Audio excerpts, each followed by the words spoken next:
Hi, first graders. Did you see that we have a new reading book in the packet that I sent home for you?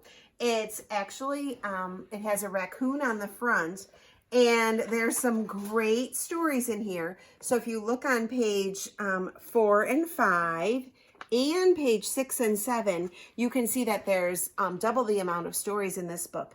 Now, our first story is called Seven Sillies, and it's the story that I want you to read a couple times this week with your mom and dad, and maybe even you can read it to grandma and grandpa or an aunt and uncle or a cousin. But in order to understand the story of the Seven Sillies, I want you to start thinking about what a reflection is.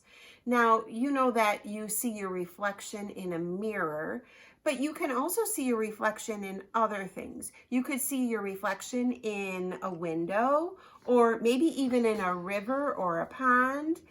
Depending on how the lighting is, you can see a pretty good reflection even. Now, I have a listening story that I'd like to read to you. So there are no pictures. You just have to listen carefully so that you understand the story really well. And if you want to close your eyes, you can even close your eyes and just listen to the story. The story is called The Dog and His Bone, and it's retold by Stephanie Kelmanson. So listen carefully.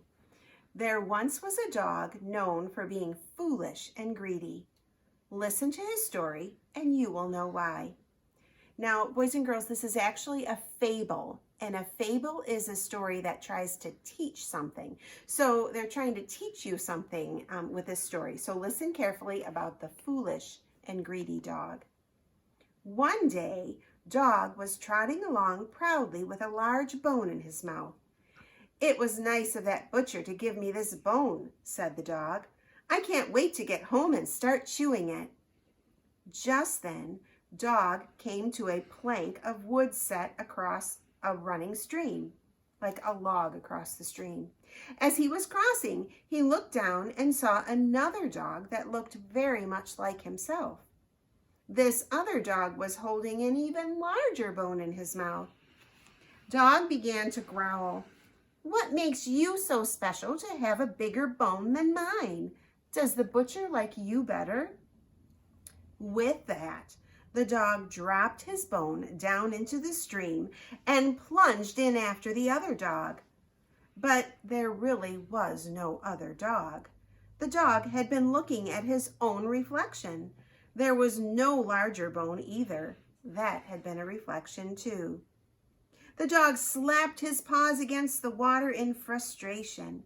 Then he climbed out of the stream and went home with no bone at all. That is Dog's story. Now you know why he is called foolish and greedy, don't you? And now the teaching lesson for this fable is, if you risk what you have only to get more, you might end up with nothing. So let me say that again. If you risk what you have only to get more, you might end up with nothing. So now you're ready to read Seven Sillies. I hope you like it. We'll talk to you later. Bye-bye.